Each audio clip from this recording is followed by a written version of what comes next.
kali ini mengetengahkan episode ke-24 dengan judul Akhir Perjalanan Impian.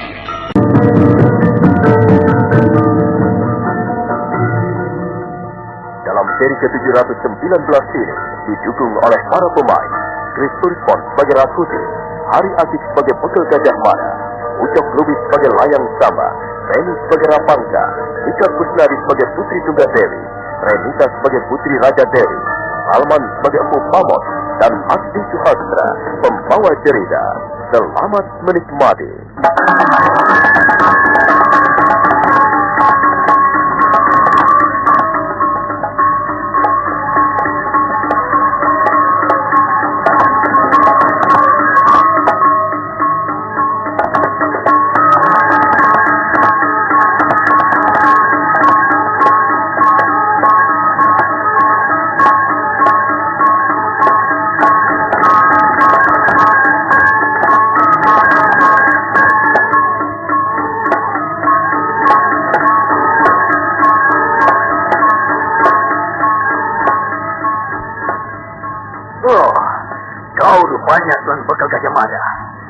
Tentu kau bersama ketua keparat Arya Saga, Mapatih Majapahit yang tidak becus apa-apa itu.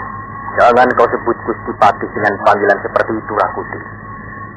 Justru sebenarnya kaulah si keparat itu. Oh, jadi kau sendirian? Apa pedulimu? Untuk menghadapi orang seperti dirimu, tak perlu mengerahkan ratusan prajurit, Rakuti. Hanya membuang-buang tenaga dan biaya. Layang Samba. Ya, tuanku betul. Keluarlah kau. Baik. Hanya seorang pemuda ingusan pengawalmu. Jangan berbicara sembarangan, Rakuti. Di tanganku ini terletak keselamatan nyawamu. Berani benar kau mengatakan itu, bocah ingusan. Apakah kau seorang pendekar jenis tanding? Siapa gurumu? Orang ternamakah dia? Untuk apa kau tahu siapa guruku?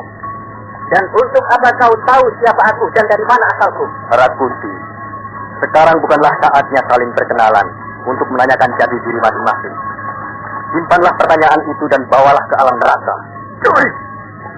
Kalianlah yang akan mendahuluiku pergi ke neraka. Rakuti, sudahlah. Menyerah sajalah. Di belakangmu pasukan Empu Pamot sedang mengejar. Tak lama lagi tentu sudah sampai di sini. Pasukanmu tak akan mungkin melawannya. Setidak-tidaknya mental pasukanmu sudah rapuh, Rakuti. Tutup mulutmu. Jangan coba melemahkan semangat juang prajuritku. Mereka adalah prajurit pengawal pilihanku. Mereka semuanya terlatih. Oh, kau lupa, Rakuti. Sebaik-baiknya seorang prajurit dilatih. Namun bila mentalnya sudah jatuh, dia tidak akan berarti banyak. Diam! Ya, Hanam. Ayo prajurit! Kurung dua orang itu dan binasakan keduanya. Cepat! Pegel Gajah Mada dan Layang Samba serentak dikurung dan diserang dari berbagai jurusan. Namun serangan gencar itu tak membuat keduanya repot. Dengan hanya berkelit ringan ke kiri dan kanan, maka serangan para prajurit Rakuti hanya menemui sasaran-sasaran kosong. Sementara itu, Rakuti dan Rapangka masih duduk di atas kuda masing-masing, memperhatikan pertarungan Pegel Gajah Mada dan Layang Samba.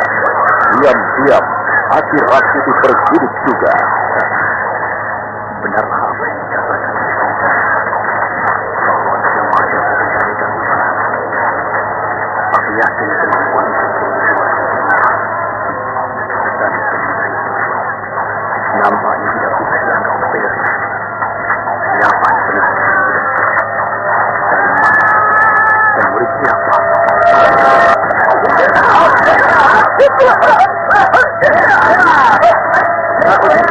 Pegel Gajah Mada memang tidak bisa dianggap remeh. Begitulah, dia dulu diangkat sebagai kepala prajurit Istana Keputren oleh Jaya Negara. Tapi siapa bisa menduga kalau orang yang hampir tak kedengaran nama dan kiprahnya malah membahayakan kita. Aku dengar dia orang kesayangan Arya Saga. Aku mengira pada waktu itu dia memastikan seseorang yang berbahaya. Sudah tidak sadarkan dari muka bumi. Kita memang terlalu terburu-buru menganggap semuanya beres. Ternyata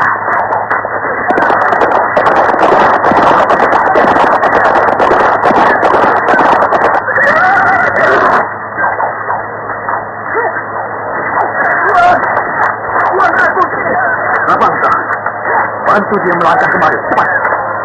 Ada apa prajurit? Kau terkesan di daerah ini bukan? Tuan Rakuti, jangan meneruskan arah jalan ini. Cepat. Di depan pasukan kelompok pendekar bunga putih tengah menuju kemari, Tuan. Bunga putih menyelundang dari arah depan. Benar, Tuan Rakuti. Mereka berhasil mengobrak habis pertahanan bagi pusara kota raja, Tuan.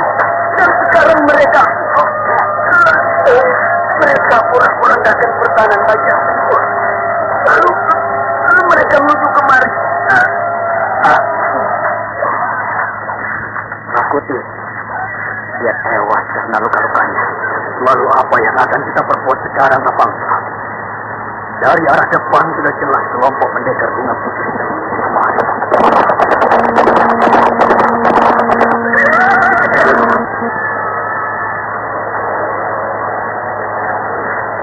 Tuan Rapangsa, mereka datang, Tuan.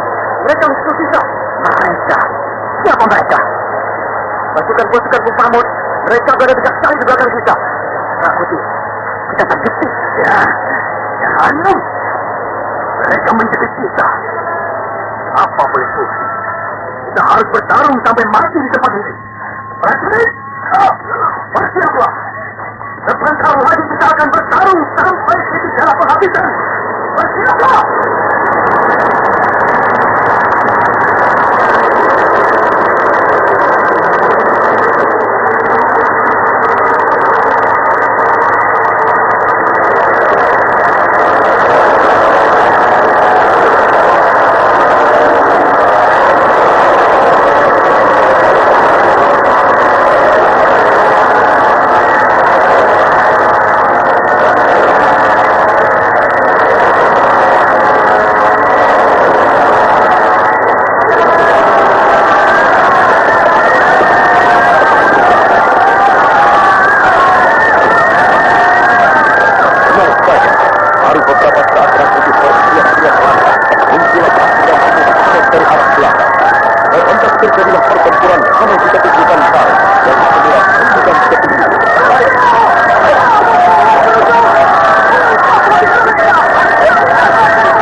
Menjadi dua. Mereka bingung mendapat serangan dari arah depan dan belakang.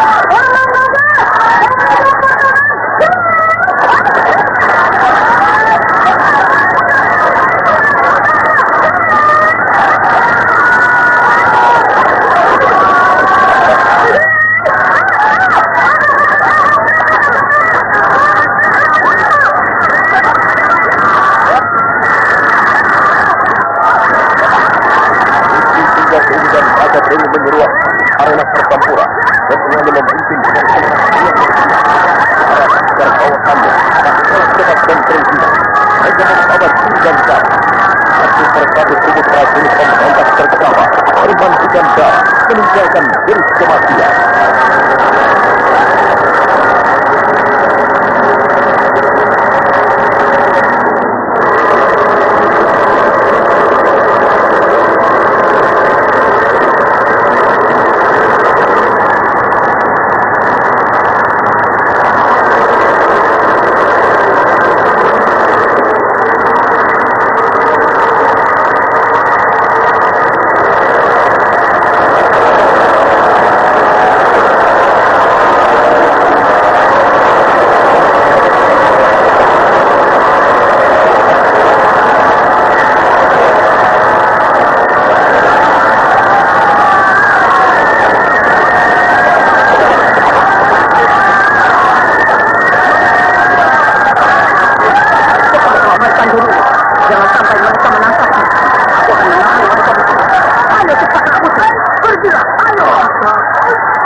pertarungan antara Abu Pamor dengan Rahmangsa.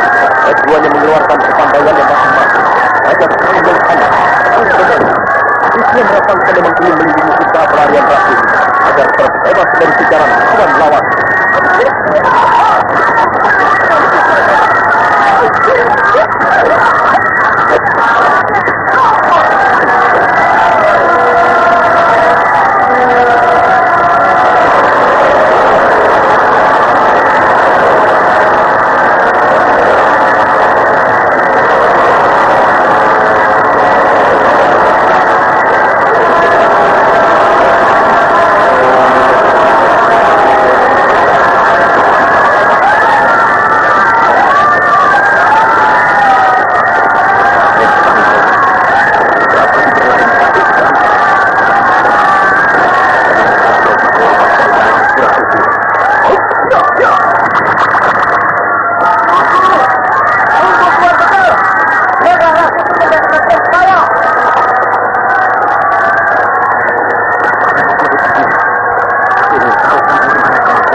Gajah Mada menangkap sesosok bayangan hitam berkelebat masuk ke tengah hutan.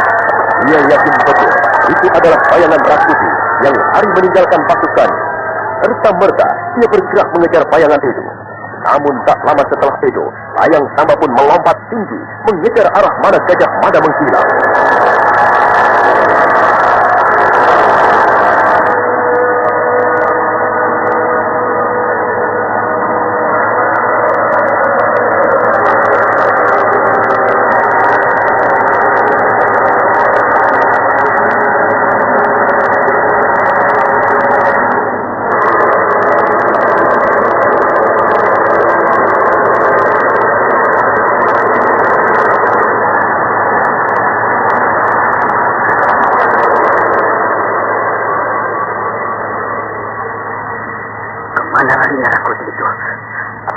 Dia adalah seorang pengecut.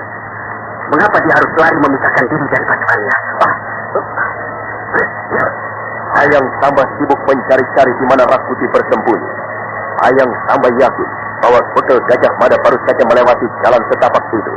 Tetapi mengapa tiba-tiba keduanya seperti hilang di telan kegelapan malam di hutan itu? Anak muda, siapa yang kau cari-cari? Rupanya kau pintar sembunyi juga. Mengapa sendirian? Mana itu pendekar bilis tanding yang bernama Gajah Mada? Tidak usah repot-repot mencari tuan bekal Gajah Mada. Ayo, sekarang kita berhadapan secara langsung. Kau tidak menyesal dengan usiamu yang masih muda? Sudahlah, mari kita buktikan siapa di antara kita yang lebih muda. Bukan muda dalam hal usia, melainkan dalam soal ilmu ulah kanuragan. Kau menantangku? Bukan tantangan, tetapi ajakan. Baiklah. Rupanya kau perlu tahu siapa itu Rakuti. Aku sudah tahu. Dia adalah seorang pemberontak yang kemudian berhasil menduduki tahta Majapahit dalam waktu yang singkat. Kurang ajar benar mulutmu.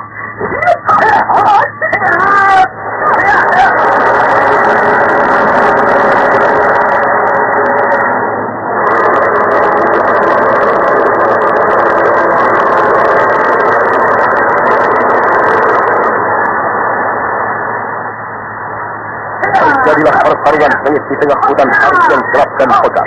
Keras-keras mereka lebih merupakan bayang-bayang hitam yang saling menerkam dan menghindar. Malam di tengah hutan lebat itu, tak ada yang tahu bahwa telah terjadi pertarungan hidup dan mati antara Rakuti, seorang pelarian bekas Raja Majapahit tidak sah, dengan seorang pemuda yang tidak dikenal sama sekali sebelumnya. Pertarungan berjalan imbang dan sengit. Pukulan-pukulan maut menyambar, tendangan dan tangkitan saling beradu. Hutan tarik yang lebat menjadi saksi pertarungan bersejarah itu. Pohon-pohon tumbang terkena tendangan dan pukulan. Layang Samba ternyata memang bukan pemuda ingusan. Dia mampu dan bahkan sempat membuat Rakuti kewalahan. Pertarungan sengit itu ternyata ada yang mengawasinya. Sepasang mata yang tengah menyaksikan pertarungan dari atas pohon itu ternyata adalah bekal Gajah Mada. Tidak bisa. Benar-benar luar biasa pemuda itu. Dia mampu menandingi tempuran Rakuti. Bahkan membuat Rakuti ketemper dan putus asa. Diam-diam telah lahir seorang pendekar pilih tanding baru di bumi Majapahit ini.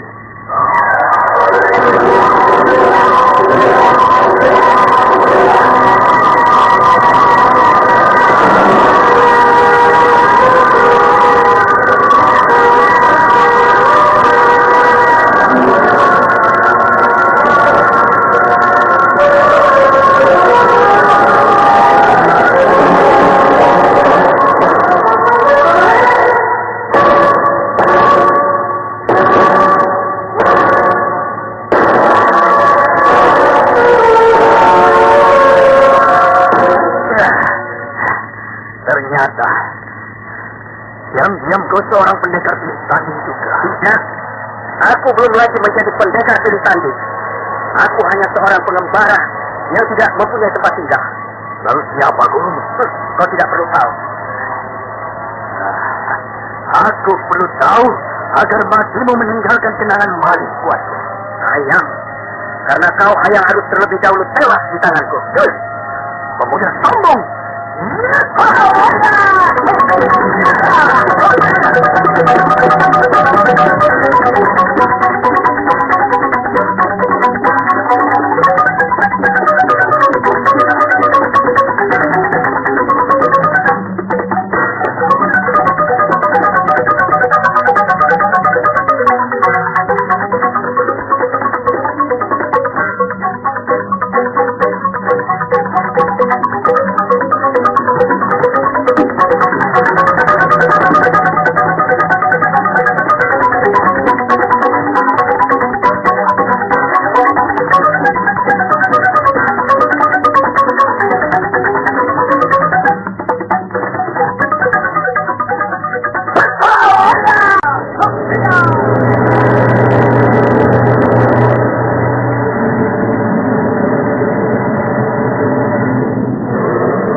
Kembali keduanya terlibat pertarungan sengit.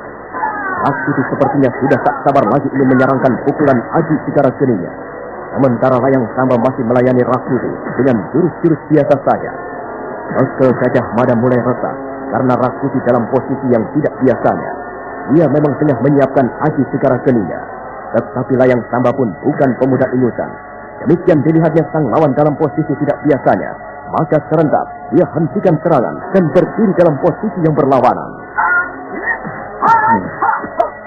Rupanya mereka tengah menyiapkan ajian andalan masing-masing. Baiklah, kalau saja Rakuti berbuat curang, aku akan terjun langsung ke tengah pertarungan.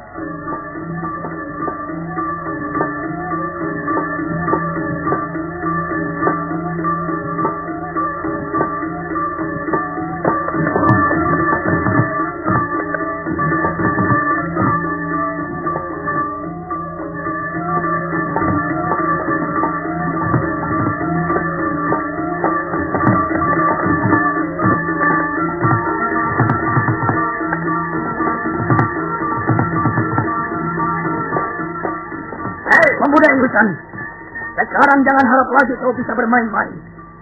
Sebutlah leluhurmu, nenek kakekmu, moyangmu, dan semua yang sempat kau ingat. Sebab sebentar lagi kau tidak akan bisa melihat matahari pagi. Rupanya dia mengambil ancang-ancang untuk melancarkan suatu pukulan andalan. Iya, aku masih ingat betul ancang-ancang yang digunakannya itu. Ya, sama persis dengan seseorang yang dulu pernah kuhadapi bersama Tuan Bekel Gajah Mada. Ya, aku. Keduanya telah berada dalam keadaan siap melancarkan pukulan mautnya. Keadaan sunyi lengang. Esah nafas mereka terdengar cepat dan turun naik. Bekel Gajah Mada bersiap-siap menghadapi kemungkinan yang bakal terjadi. Dari tempat persembunyiannya di atas pohon besar, Bekel Gajah Mada memperhatikan segala gerak-gerik keduanya. Rakuti mulai komat kamit. Dia telah merapal mantra-mantranya. Hiro Rakuning Jegen, Hiro Angwasaning Rakuning Jegen, Jagat Hiro Jagat Gening, Langit Hiro Langit Gening, Secara Niro, secara Geni.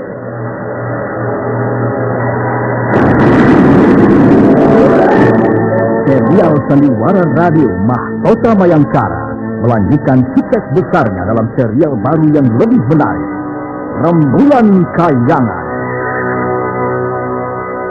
Aku memang harus kembali ke keraton. Di sanalah akan kusongsong matahariku. Ya, mulai Januari 93, sandiwara Mahkota Mayangkara dilanjutkan dengan seri baru yang lebih menarik, Rembulan Kayangan. Rembulan Kayangan. Rembulan Kayangan. Rembulan Kayangan. Rembulan Kayangan. Rembulan Kayangan. Aku memang harus bangkit. Musuh-musuhku belum kumusnahkan.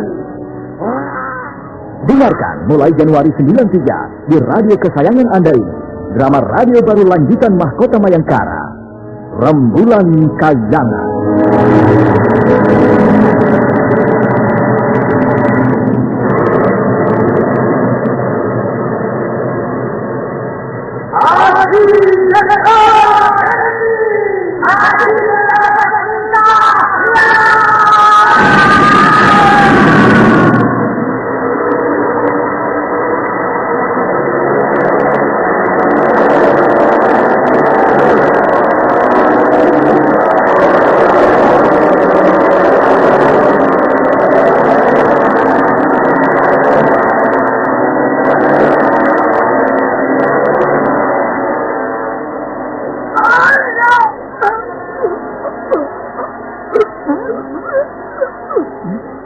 Astri sangat tersuruh.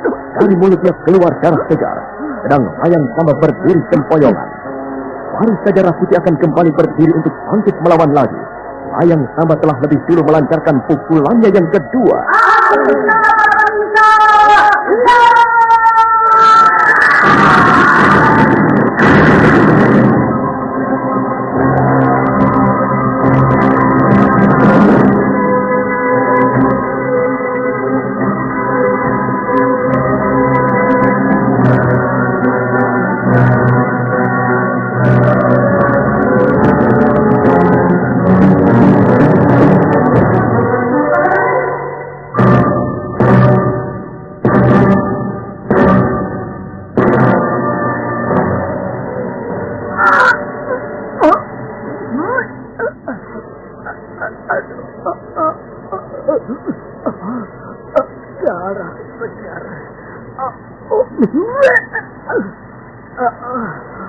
Aku muntah darah segar. Rakuti menggapai-gapai. Darah segar memenuhi pakaiannya. Dia berusaha bangkit kembali, terengah-engah dan limbung. Namun pada saat itu, secepat kilat, sesosok bayangan melayang dari atas pohon dengan sebilah keris di tangan.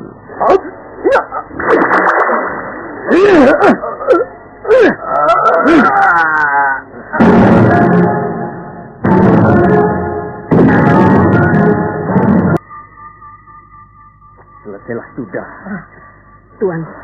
Tuan bekal Gajah Mada. Untunglah Tuan datang tepat pada waktunya. Kau yang mengalahkan Rakuti, bukan aku. Raja Mahkota Mayangkara itu kini telah tewas, Samba. Langit, hutan tarik menyimpan kenangan bersejarah dari berakhirnya hidup seorang sudra bernama Rakuti yang dengan susah payah, berliku-liku, mengalami banyak hambatan dan rintangan, berhasil merebut tahta Majapahit, menggenggam mahkota. Meski hanya sempat berkuasa selama 21 hari, namun hal itu akan tetap tercatat dalam sejarah, khususnya sejarah pertumbuhan kerajaan Majapahit. Kerajaan Kota Mayangkara, raja yang memegang kekuasaan bersifat sementara, kini telah tiada. Dia terbunuh dengan kepala terpisah dari badan. Bekal Gajah Mada lalu menghampiri Layang Samba yang masih terduduk lemas akibat benturan pukulan Aji Segara Geni dengan Aji Tapak Weza. Bangkitlah Layang Samba. Kita kembali ke pasukan di tepi hutan tarik ini. Baik, Tuanku Bekal. Mari. Majapahit telah terbebas dari tangan jahil para pemberontak. Kita akan segera mengembalikan tahta kepada Gusti Prabu Jayanegara. kita menjemput Gusti Prabu ke desa Bedander, Tuan Beka? Iya. Tapi sebelumnya marilah kita kembali ke pasukan. Aku yakin mereka telah lama mengalahkan prajurit-prajurit Merah Putih. Baiklah, mari.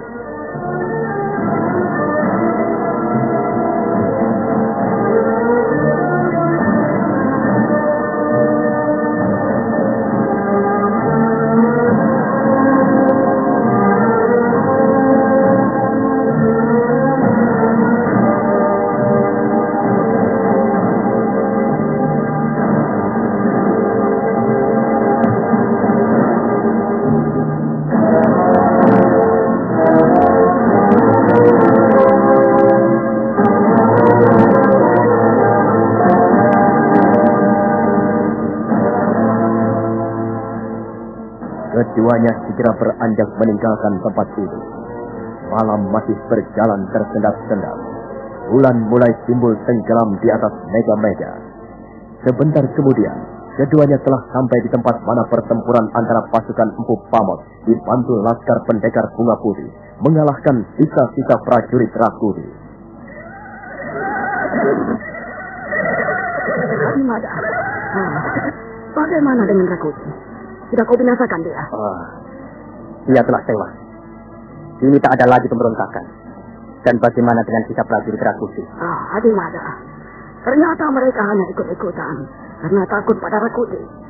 Setelah Rapangsa berhasil kubunuh, serentak prajurit-prajurit yang tersisa menyerahkan diri. Bagus. Berarti masih ada ampunan bagi mereka. Lalu, apakah kita akan segera kembali ke Majapahit, Adimada? Tuan Empu Pamot, silahkan kembali lebih dulu. Selesaikanlah sisa-sisa perlawanan prajurit pemberontak di sana. Aku masih ada sedikit urusan dengan pimpinan laskar pendekar Bunga Putih. Iya, Adimada. Tadi pun mereka menanyakan Adimada. Kalau begitu, segeralah kembali ke Majapahit. Sementara biar aku di sini dulu untuk membicarakan sesuatu dengan pimpinan kelompok pendekar Bunga Putih. Baiklah, Adimada.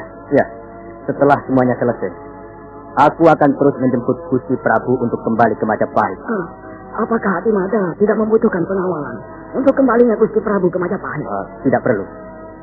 Aku sudah membentuk pasukan pengawal sendiri di desa Bedander. Biar mereka nanti yang akan mengawal Gusti Prabu kembali ke istana. Tuan Empu Pamot, selesaikan saja urusan di dalam kota raja. Karena di sana, Mapanji Elam dan yang lainnya pasti membutuhkan bantuanmu dan pasukanmu. Kalau begitu, baiklah Adimada. Kami kembali dulu. Silakan Tuan Empu Pamot. Pasukan! Kita kembali ke Majapahit!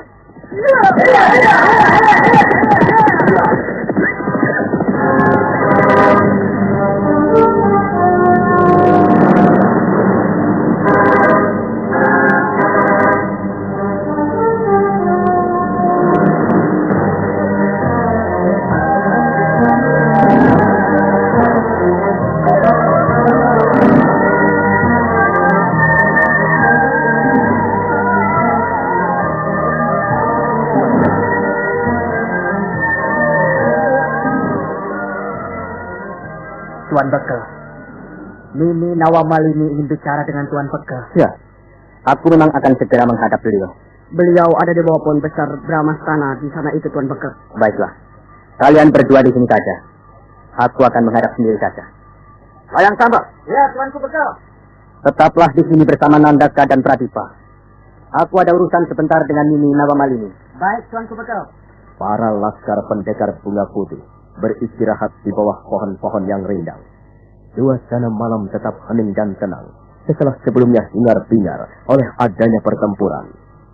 Bekel Gajah Mada melangkah mendekati tempat di mana Putri Tunggadewi dan Putri Raga Dewi sedang duduk-duduk beristirahat. Tuan Putri Tunggadewi dan Tuan Putri Raga Dewi. Paman Mada, cepatlah kemari. Jangan bicara di situ. Paman, mendekatlah agar pembicaraan kita tidak didengar oleh orang lain. Jadi Tuan Putri berdua masih tetap dengan penyamaran? Iya, mereka tidak perlu tahu siapa kami berdua. Lalu bagaimana, Paman? Apakah gembong pimpinan pemberontakan yang bernama Rakuti itu sudah tewas? Sudah, Tuan Putri. Tugas hamba sekarang ini tinggal menjemput Gusti Prabu dari desa Bedander. Syukurlah, Paman. Berarti Majapahit telah terbebas dari tangan kaum pemberontak. Tak terkira senang hati hamba, Tuan Putri. Demi melihat masih banyak para pejabat atau penggawa tinggi kerajaan masih setia kepada Gusti Prabu. Berkat mereka lah kita berhasil membebaskan negeri ini dari jajahan tangan pemberontak. Hamba, juga tentunya para kaula yang lain, mengharapkan Tuan Putri dapat kembali ke Majapahit untuk berkumpul bersama Gusti Prabu Jaya Negara. Tidak, Paman Naga. Oh, Tuan Putri. Jadi Tuan Putri berdua tidak ingin kembali ke istana? Tuan Putri tetap ingin sebagai pendekar bunga putih dan tinggal terpencil di puncak Gunung Lejar. Apa boleh buat, Paman? Ini bukan semata-mata aku dan Dinda Raja Dewi tidak ingin ikut bergembira karena Majapahit terbebas dari tangan kaum pemberontak. Tidak, Paman. Kami berdua ikut senang. Kami bahkan ingin sekali bergembira bersama para kaula dan rakyat lainnya dalam pesta pembebasan ini. Lalu mengapa Tuan Putri tidak berkenan kembali ke istana Majapahit? Nanti, pada saatnya pun kami berdua akan turun gunung dan kembali ke Majapahit. Tetapi, tidak sekarang, Paman.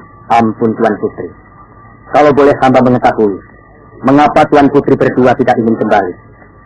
Bukankah Gusti Prabu sendiri merindukannya? Beliau ingin hidup rukun seperti dulu, Tuan Putri. Katakan pada Kanda Jaya Negara, Gusti Prabumu, bahwa aku dan Dinda Raja Dewi akan kembali ke istana Majapahit jika dia sudah menyesali semua perbuatannya dan bersedia memperbaiki hidupnya, Paman. Tetapi Tuan Putri, bagaimana mungkin hamba berkata seperti itu di hadapan Gusti Prabu junjungan hamba? Hamba takut terkena murka, Tuan Putri. Nah, itulah salah satu sifat dan perbuatan Gustimu yang paling tidak aku sukai, Paman.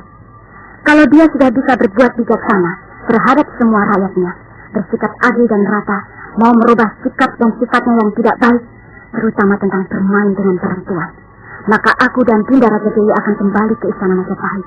Tetapi sebelum itu semua dipenuhi, aku akan tetap tinggal di Gunung Lejar dan hidup sebagai pendekar bunga putih. Katakan itu pada Gustimu.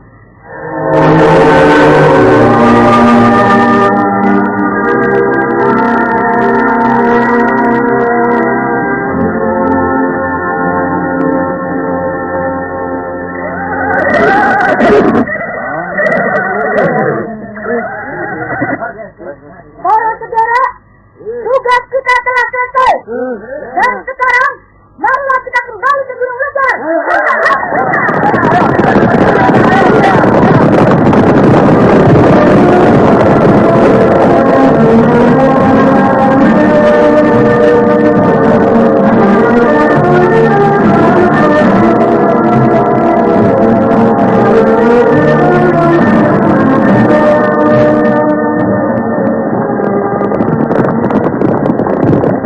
Dari Laskar Pendekar Bunga Putih kembali ke Gunung Lejar dipimpin Putri Dinda Dewi dan Putri Raja Dewi. Kedua putri kerajaan itu menolak kembali ke istana sebelum Jaya Negara merubah sikap dan sifatnya yang tidak baik. Sementara itu, Bekel Gajah Mada dan Layang Samba kembali ke desa Bedander guna menjemput Gusti Prabu Jaya Negara untuk kembali menduduki tahta kerajaan Majapahit yang selama 21 hari diduduki oleh Rakudi. Nah, para pendengar, maka dengan demikian berakhirlah sudah serial Sandiwara Radio Mahkota Mayang Sekarang.